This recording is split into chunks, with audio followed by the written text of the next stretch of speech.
Welcome to Up An Octave, a podcast by Sonivia. I'm your host, Rue Spence, founder of Sonivia, the podcast management agency that helps women and non-binary people take up space in podcasting. Up An Octave is here to support you in your podcasting journey, from how to market yourself, how to sound great, how to edit for your specific voice, and how to make your podcast feel like magic. Thanks for tuning in. Let's get into it.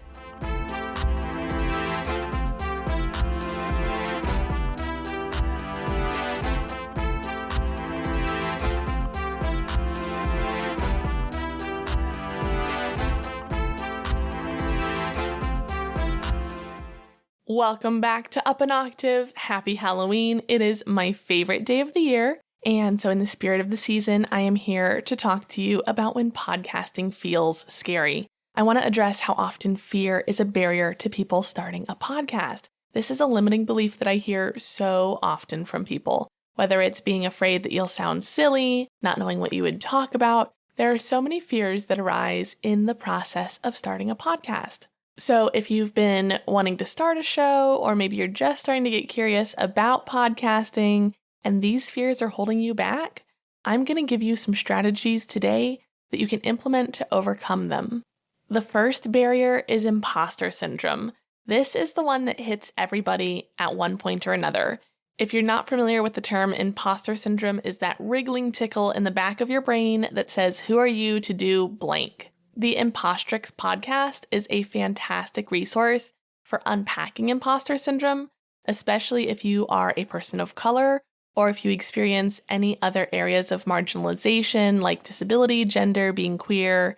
Whitney is incredible at breaking these barriers down, providing education, and speaking with others who are doing the same.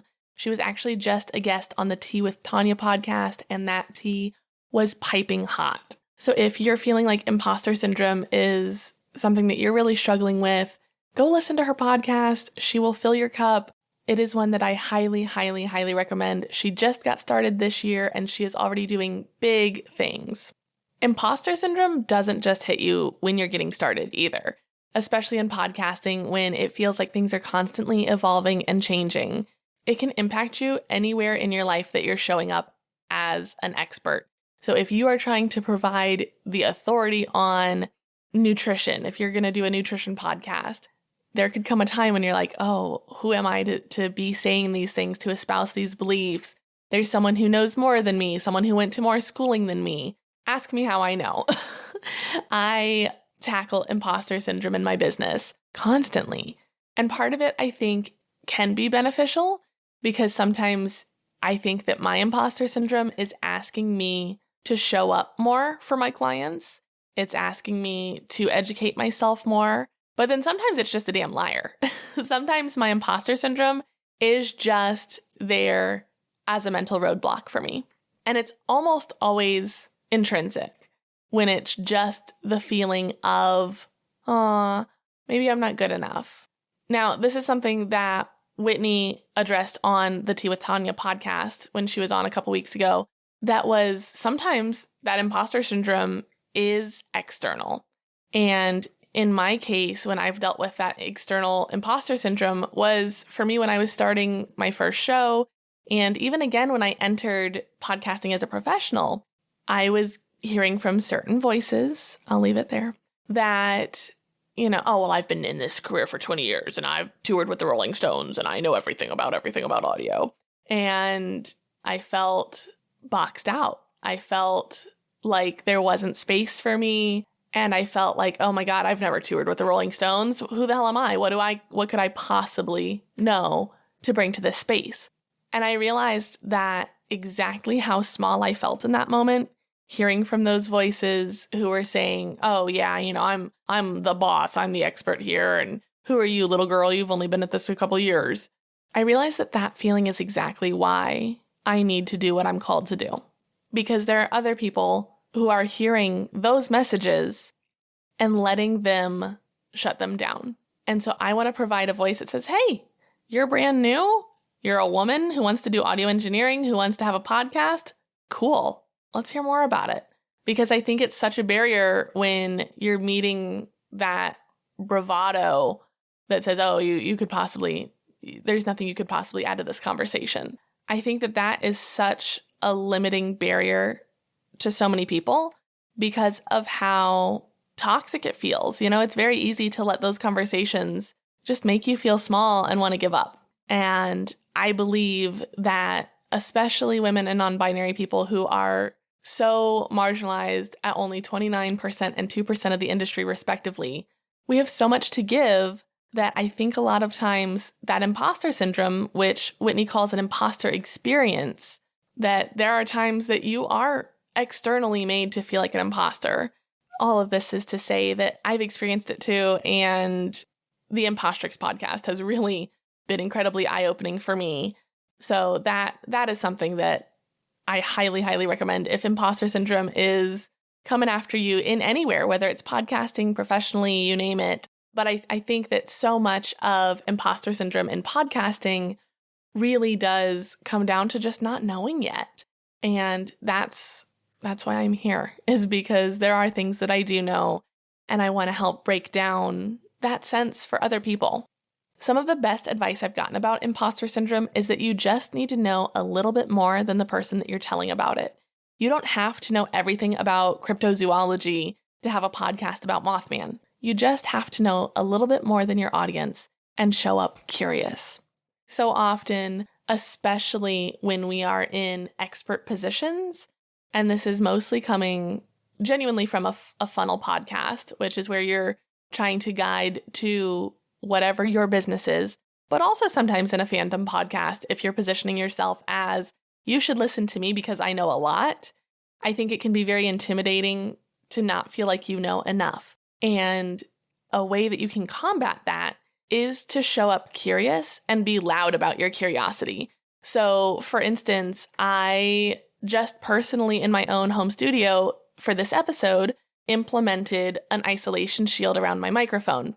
I really love my mic and I'm about to move, so I have no interest in changing my space. There's not really a good closet for me to record in because of how my house is set up. So I choose to record in my office, and I've just not been super thrilled about how my sound was sounding. And so I just implemented an isolation shield. This is something that I tell people to do. I'm like, oh, you could do that. Did I do it for myself? No, of course I didn't. And so that's somewhere that, I'm constantly willing to be vulnerable and say, hey, this is somewhere that I'm still trying new things. Here's a new thing I learned this week. Even though I'm positioning myself as someone who knows an awful lot about podcasting, I also know that there's so much more for me to learn. So if you are doing a podcast about Mothman, you don't have to live in Point Pleasant and know the exact dates of the sightings by heart. You just have to show up curious and say, hey, I learned this new thing about Mothman this week, and I can't wait to tell you about it. Podcasts are not lectures. Some of them can be, but at their core, they're not lectures. They're conversations. They're one-sided conversations, which makes it a little harder to engage if you're a solo podcast. If you are a companion podcast where you have a co-host, it's even easier to not show up as the expert because then you're just volleying information back and forth. I think imposter syndrome also really shows up in interview podcasts when you're not yet comfortable conducting interviews. And this is especially if you are like, I'm just starting out, nobody knows my show, and I'm interviewing this person that I really respect or who has been in my podcast's niche's field for 25 years and God, I'm only 30. I think that is somewhere that it can really show up. And unfortunately, my biggest action step to overcome that is just to practice, just to keep doing it. I believe that podcasting is a muscle. I believe that interviewing is a muscle. And I think you just get more and more comfortable the more you do it. Now, something that you could do is ask people who are close to you in your life if you can practice interviewing them. If you can practice how to make that feel conversational instead of like a job interview. But that's really somewhere that just practicing makes you more confident. The next thing I want to talk about is perfectionism. This is a big one for me because I'm going to let you know right now your girl is a Virgo and your girl has put a lot of time into what I do. I want to make the best thing possible in everything, and that's just not possible. Perfection is unrealistic to attain. So I think that there's some value in finding what your perfect is. If your ambitions for your show are that you just really want to show up, then yeah, your perfect can be recording into your iPhone while you're driving in the car. I mean, that can be your level of perfect. If you are like, my ambition is that I eventually want to get picked up and have a TV show, your level of perfect is probably going to look a little bit different. So I think the biggest thing is identifying how you can show up in your perfection and also just learning what's good enough. This is somewhere that I think editing has really been important for me because I've been able to practice editing, get a workflow down. I'll be honest, when I started my first show and I first started editing that first episode that was, I want to say it was like an hour and 12 minutes was what we uploaded. I think it took me at least 10 hours. It took a long time. I mean, a full day. I watched the sun come up and I watched the sun go down while editing that podcast.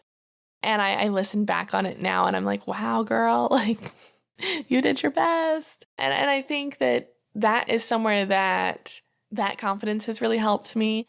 As I've gotten a workflow down, I don't feel the need to nitpick over every single little thing. And I think that that's because when I first started my first show, I was like, oh man, we're recording in cardboard boxes on video gaming headsets. So I at least have to make this part perfect.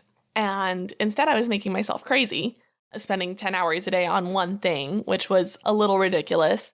So today for me, perfect looks like staying curious with my own setup. Like I said, adding this isolation shield. Showing up perfect means that I carve out time intentionally to do my podcast. Showing up perfect for me means being kind to myself when I have to record in a thunderstorm, when I can hear my baby downstairs in my headphones. Those are places that I allow my showing up to be my perfection. So the action step that I would give you is some life stuff to try and unpack your perfectionism if you are like me and you are someone who really, really struggles with accepting a 92 instead of 100%. And then for podcasting specifically, getting a workflow is so important. And this goes back to the 3 Ps of podcasting episode from a few weeks ago, that if you have enough time in your planning phase, if you can show up intentionally on recording day, and then you have your post-production workflow really hammered out, I think that makes what feels like perfection a lot more attainable. I will never feel like I'm releasing my version of a perfect podcast if I'm recording the day before it uploads, if I'm flying through editing and glossing over some things, if I'm hastily writing out my show notes. That's not going to feel like perfect for me. But if I can sit and really be intentional about how I'm recording, about the things that I'm talking about my editing process, I am going to feel like I am showing up to make my perfect podcast. Is it network, My Favorite Murder, whatever? Is it their level of perfect? Maybe not. But that's also not what I'm shooting for. When you're listening to Up an Octave, I want it to feel like we are sitting on 2 sides of the couch having a cup of coffee about podcasting, because that's how I'm trying to show up perfect for you. Another huge fear that I hear from people is the fear of judgment. And this has come up a little bit in the last 2 Pass the Mic episodes that we've had with Irvi and Kennedy. That fear of, what if I get a bad review? What if my parents hear this? And that is so present. Social media is not the most intuitive thing to me. I love to post my dinners and stuff about my kiddo. I am still uncomfortable self-promoting.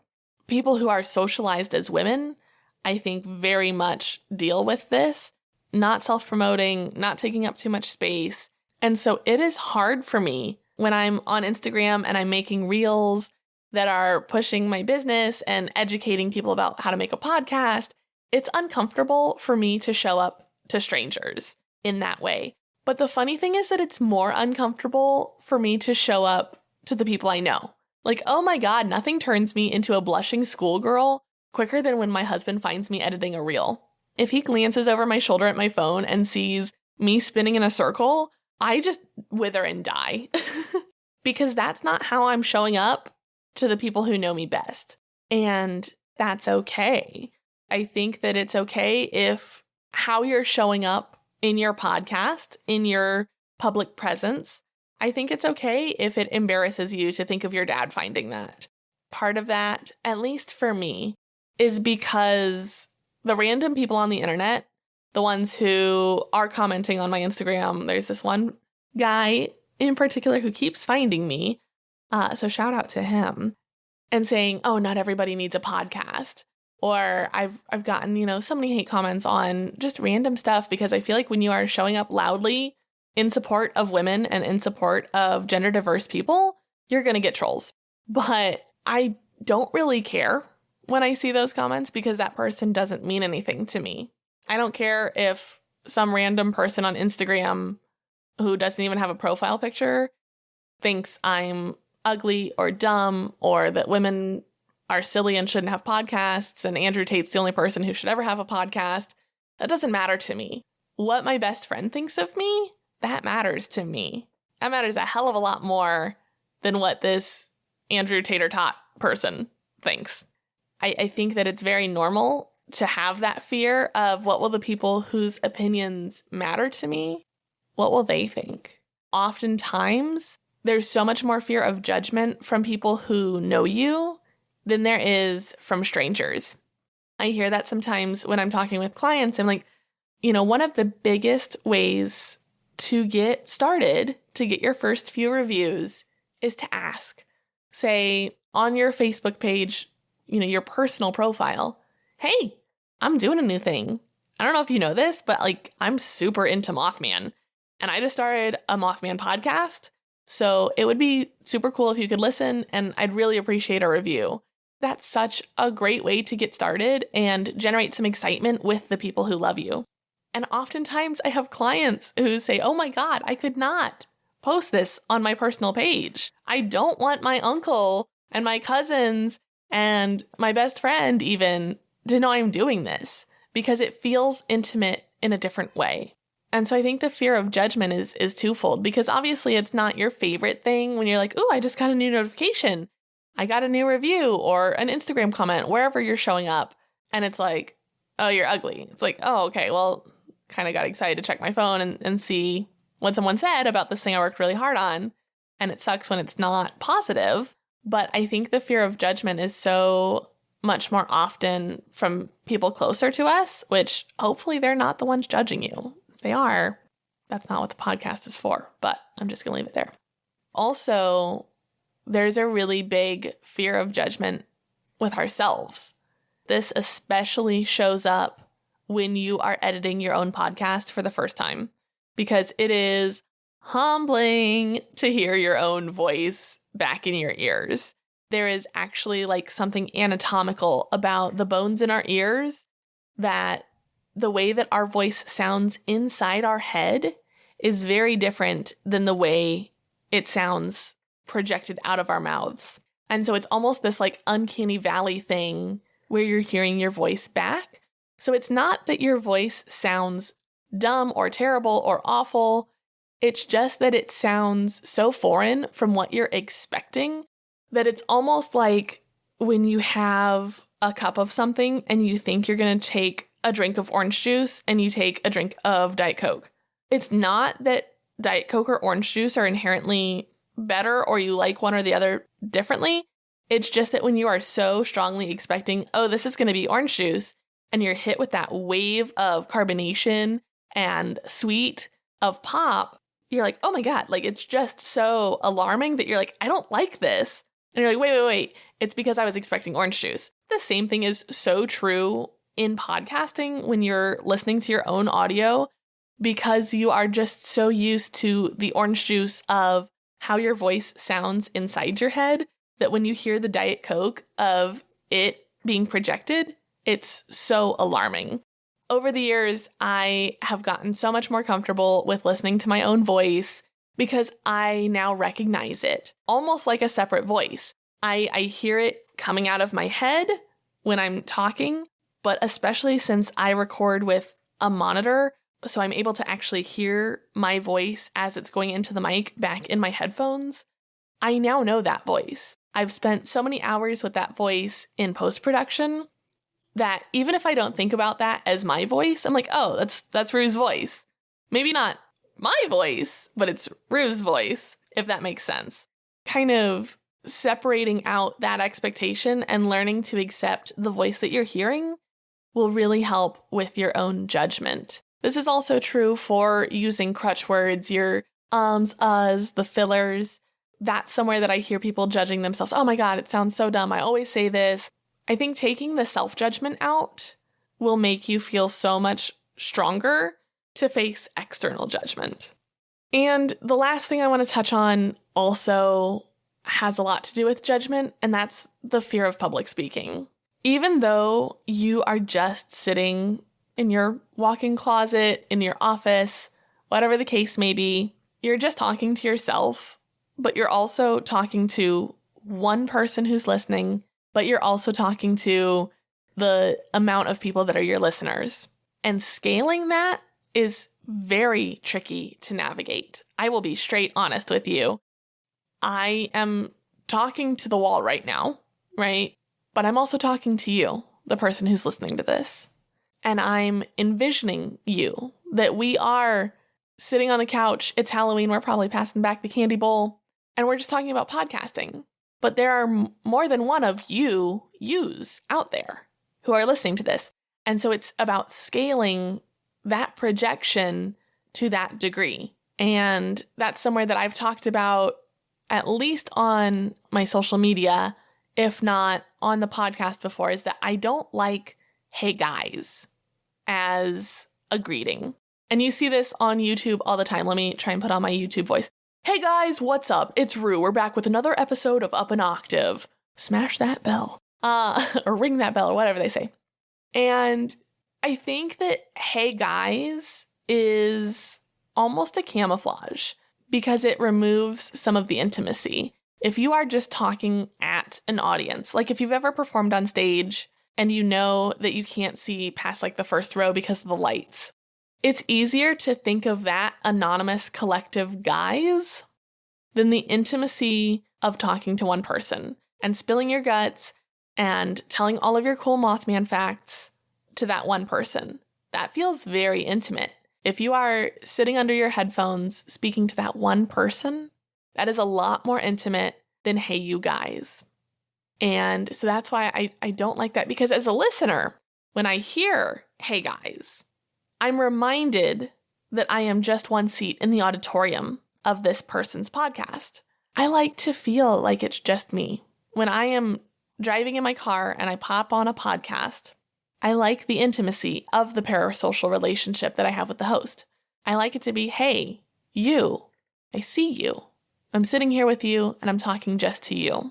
Now, when that person is recording their podcast, they know that they're not talking to Rue, who's driving in her car. They are talking to their audience.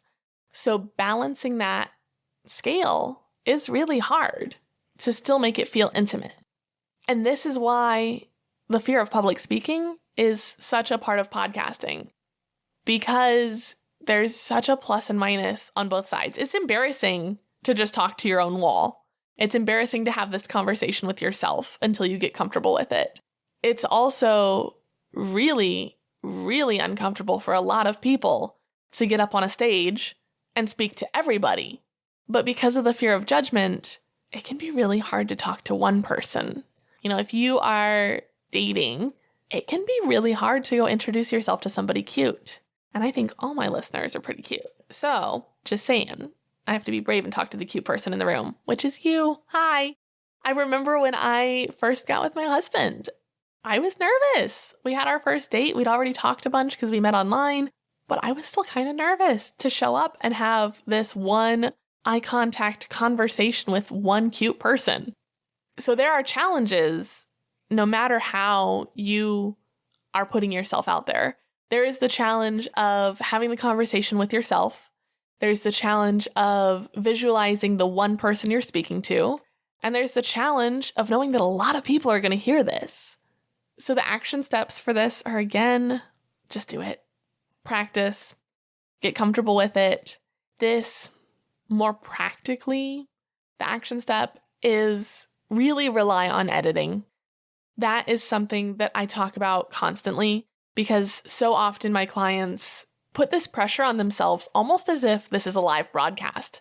If they're doing like a Twitch live stream or if they are doing a public speaking event, that's not what podcasting is. There may be times where you have a live event, and it's a lot harder if you're doing an interview episode. But good Lord, if it's just you and a microphone, stop. Start over. Repeat yourself. I do it all the time, and I'm the pro here. I started an entire phrase and segment over earlier just because I didn't like it. And you're never going to hear that. No one ever has to hear that but me. So when you're feeling self-conscious and you're getting that palm sweaty, nervous, jittery feeling, stop. Pause the recording if you have to and sit there and take a big deep breath and realize no one's ever going to hear that. No one ever has to hear a less refined version of your podcast. Nobody. You get as many takes as you can. You're not going to run out of tape. It's digital. You just keep trying and trying and trying until you nail it. And that's where you're going to have to balance the perfectionism. But it's also a really nice fallback when you do start to feel nervous. You can go get a snack if you want. Go to Starbucks if you want. Come back. Recording will be here. That's why it's so important to plan ahead, so that when you do feel that jittery, shaky feeling, you're not also working up on a time crunch. Take your time, go slow, get comfortable, and take the pressure off just a little bit. I know you want to make the best thing you can. I want you to make the best thing you can, but I also want you to preserve your mental health. And I don't want podcasting to feel scary, not even on Halloween. Hey, don't mind if I do. I'm just cutting in for a minute to share something exciting. Ever thought about making a podcast that doesn't feel overwhelming? If you're listening to the show, then I know you're curious about making the best podcast you can. And that's where Sonivia comes in. I'm your podcast launch specialist, and I'm here to take your show from concept to content. I've immersed myself in the world of podcasting for years, and I have got the knowledge and industry secrets to help make your show the success that we both know it can be. If you're ready to take the leap and start sharing your voice with the world, head on over to sonivia.com and snag your free call. Let's chat. Oh, and by the way, the party's still on. I decided to keep celebrating until Halloween. So mention Up an Octave when booking your call before October 31st for a cool $50 off of your launch. Let's make some podcasting magic together. Your dream show awaits! Anyway, now back to the good stuff. All right, that was a big one.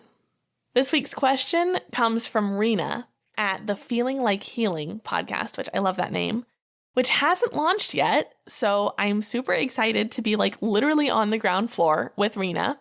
So even though her podcast hasn't launched, you can follow her on Instagram at Feeling Like Healing to keep an eye out for her launch and for any updates from her. So Rena asks, what do I need? In our conversation, she was talking about feeling overwhelmed by the process of getting started. What do I need is such an expansive question, but specifically when talking about what do you need to get started, I talk about my favorite equipment in the episode called My Podcasting Must-Haves. But the alternative there is if you are just looking to start as soon as possible and as affordably as possible, I would recommend the Fifine AM8. That's a microphone that can plug straight into your USB drive, or it can use an XLR cable so it can grow with you. It's about $50 on Amazon. I would use the ATH M20X headphones by Audio-Technica. Those are the little sister of the ones that are on my head right now.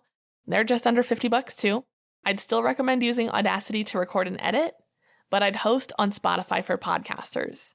We've talked about it. They're not my favorite host, but they're a totally serviceable option if IAB analytics aren't important to you. Their free option is the best free tier that's available, in my opinion. They don't delete your episodes. They have great storage options. Spotify for Podcasters free version is the best free host you're going to find. So in the stripped down question of what do I need, a microphone, a pair of headphones, and a computer you can record and edit on. That's really all you need. That's really it. And that's somewhere that even when the imposter syndrome comes digging at you and you're like, man, I see on the Kelsey Brothers podcast that they're using Shure microphones. They're using the SM7B. That's a $400 microphone. I don't have that budget. You don't need it. To get started, start with the AM8. That's what I would start with.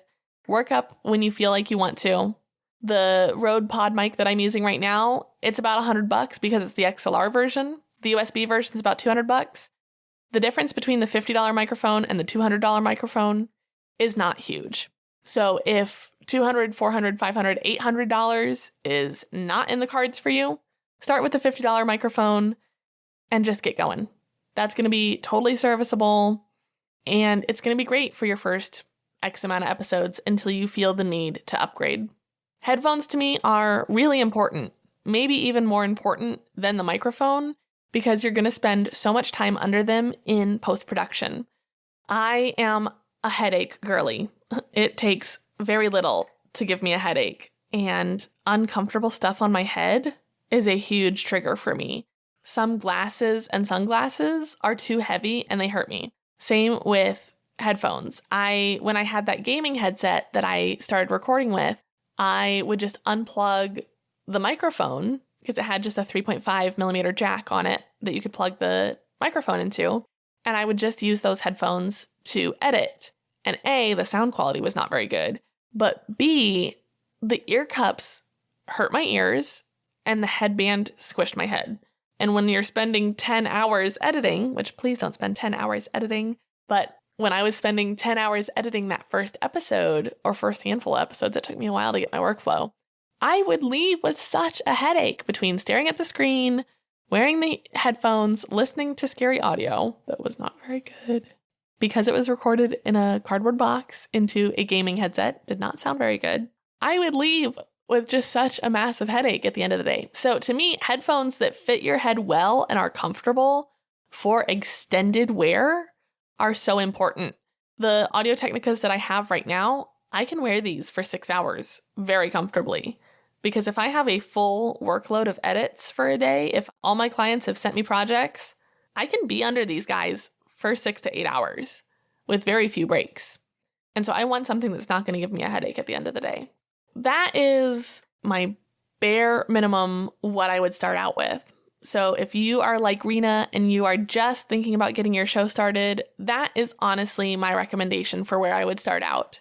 Thank you so much, Rena. I love going back to basics and talking tech, so I can't wait to listen to Feeling Like Healing when you launch. If you have a question you would like for me to answer on an episode, send me an email at rue.sonivia@gmail.com, or you can even just DM me a voice note on Instagram at Sonivia Studios. That's it for today. I hope you have a happy Halloween filled with your favorite monsters and king-sized candy bars. I will be back next week to talk about how to soundproof your space and all the things that I've tried throughout the years, including what I keep referencing, which is recording in a literal cardboard box.